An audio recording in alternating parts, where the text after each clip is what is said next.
আজ আমি আপনাদের মাঝে একটি মিষ্টি সিঙ্গারা তৈরি করে দেখাবো।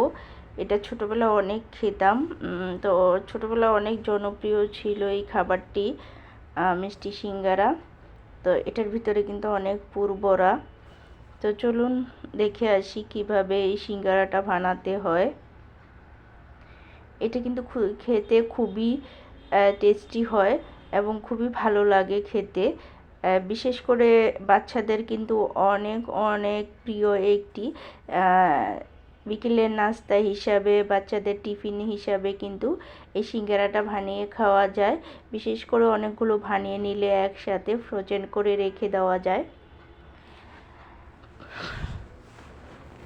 তো আসসালামু আলাইকুম, সকলে কেমন আছেন? আশা করি আল্লাহর রহমতে ভালো আছেন। তো এখানে কিন্তু আমি প্রথমে ময়দা নিয়েছি, কিছু ময়দা নিয়ে আমি তেল আর লবণ দিয়ে একসাথে মেখে নিচ্ছি, একটা রোল করে নেব। তো ময়দাটা আর জাস্ট লবণ আর তেল দিয়ে আমি ভালো করে প্রথমে এটিকে মিশিয়ে নিচ্ছি। তো আর কি এই যে দেখুন, এরকম করে মিশিয়ে নিলাম। তো এখন অল্প অল্প পানি দিয়ে আমি রোলটা বানিয়ে নিব। একসাথে বেশি পানি দিতে যাবেন না, তাহলে কিন্তু প্রবলেমে পড়তে পারেন। অল্প অল্প করে দিবেন, যতটুকু লাগে অতটুকুই কিন্তু দিতে হবে। তো আমি খুব সুন্দর করে রোলটা মেখে কিছুক্ষণের জন্য রেস্টে রেখে দিয়েছি। তো চলে আসলাম আমি কিন্তু ওই যে ভিতরে যে পুরটা দিব সেই পুরটা বানানোর জন্য। তো আমি কিন্তু প্রথমে এখানে কিছু বাটার দিয়ে দিলাম। তো বাটারটা ঘুরলে আমি এখানে সুজি দিয়ে দেব। আর যে ময়দার রোলটা কিন্তু আমি কিছুক্ষণের জন্য রেস্টে রেখে দিয়েছি।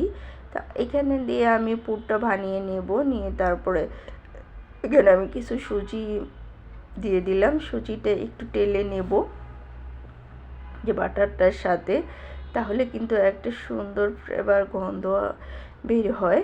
খেতে কিন্তু খুবই ভালো লাগে, টেস্টি হয়।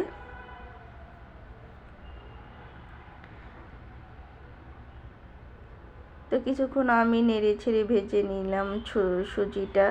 এখন এখানে আমি কিন্তু দুধ অ্যাড করব। আমি কিন্তু এই সুজিটা বানাবো দুধ দিয়ে। তো এটা কিন্তু দুধ দিয়ে বিশেষ করে বানালে আপনারা চাইলে পানিও দিতে পারেন। দুধ সোনাল দুধটা দিলে বেশি ভালো লাগে, বুঝতেই তো পারছেন। কেননা বেশি ভালো কিছু অ্যাড করলে খেতেও কিন্তু বেশি ভালো লাগে।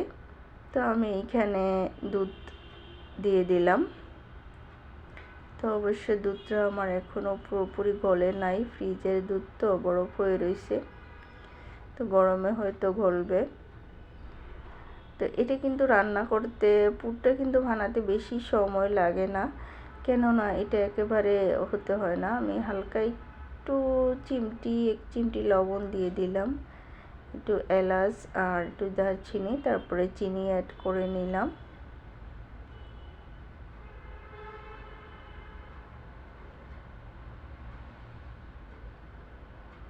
তো কিছুক্ষণ আমি এখন রান্না করে নেব, যাতে একদম ব্যাটারটা একদম শুকনো শুকনো করে নেব।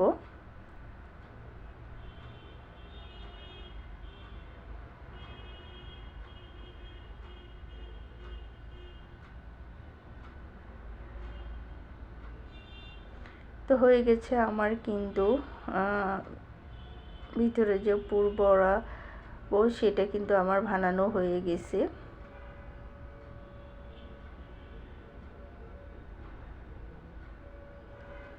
এরপরে কিন্তু আমি রুটিগুলো বেলে নেব। সিঙ্গারা বানাবার জন্য যে সাইজ, সেই সাইজে আমি কেটে নেব। আসলে আমি তেমন একটা রুটি সুন্দর করে বেলতে পারি না, যারা খুব সুন্দর করে পারেন তাদের শেপটাও কিন্তু খুব সুন্দর আসবে। তো আমি যেরকম পারি আমি ঠিক সেরকমই বানিয়ে নিই। তো আমি কিন্তু পুরটা দেখুন ভরে দিচ্ছি, দিয়ে কিন্তু এইভাবে সবগুলো বানিয়ে নেব।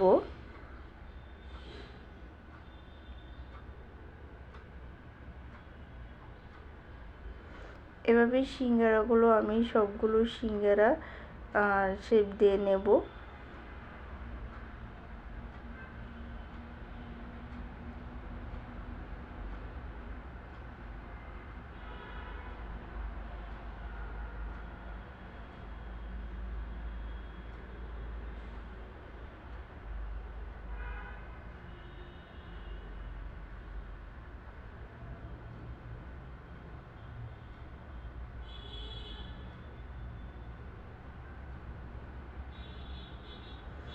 এই যে দেখুন, আমি কিন্তু এখানে কিছু সিঙ্গারা বানিয়ে নিয়েছি।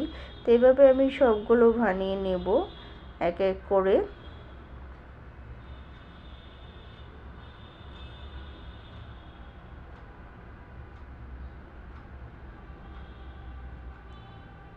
এখানে আমার একটু মিস্টেক হয়ে গেছে, তো চাইলে আপনারা এইভাবে রুটি বেলতে পারেন। তো আমি কিন্তু ফার্স্টই বলেছি আমি রুটি তেমন একটা বানাতে পারি না, তাই আমি এক একটা এক এক রকম করে বানিয়েছি।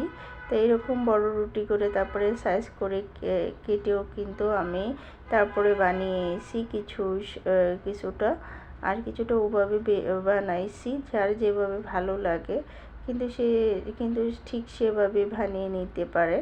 তো আমার সিঙ্গারাগুলো বানানো হওয়ার পরে আমি এখানে বাছতে চলে আসলাম। তো এগুলো সুন্দর করে আমি ভেজে নেব।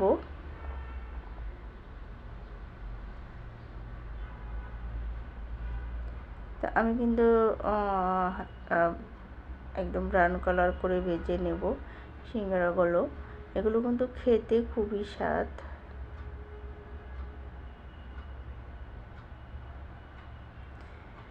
তো সবগুলোই আমি এভাবে ভেজে নেব।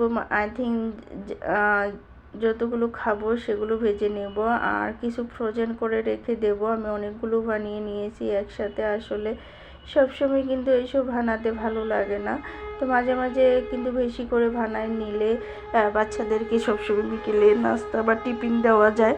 তো চাইলে আপনারা এইভাবে বানিয়ে নিতে পারেন। তো আমি কিন্তু হালকা করে আবার ফ্রোজেন করেও রেখে দিয়েছি কিছু সিঙ্গারা, আর কিছু যেগুলো খাবো সেগুলো ভালো করে ভেজে নিয়েছি।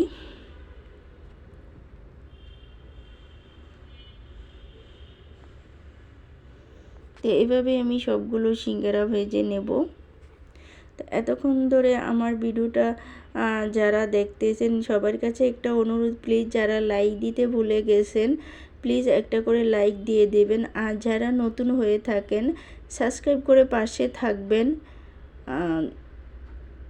কোনো অংশ যদি একটুও ভালো লেগে থাকে প্লিজ সাবস্ক্রাইব করে পাশে থাকবেন। আমি নতুন নতুন ভিডিও আপলোড করলে আপনাদের মাঝে চলে যাবে নোটিফিকেশন, বেল বাটনটি বাজিয়ে দেবেন।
এভাবে আমার কিন্তু সবগুলো সিঙ্গারা ভাজা হয়ে গেছে। অ্যাকচুয়ালি যে দেখুন কতটা সুন্দর হয়েছে সিঙ্গারাগুলো, এটা খেতেও খুব স্বাদ। তো এতক্ষণ আমার সাথে থাকার জন্য সবাইকে অসংখ্য অসংখ্য ধন্যবাদ। সবাই আমার জন্য দোয়া করবেন, আমার পরিবারের জন্য দোয়া করবেন।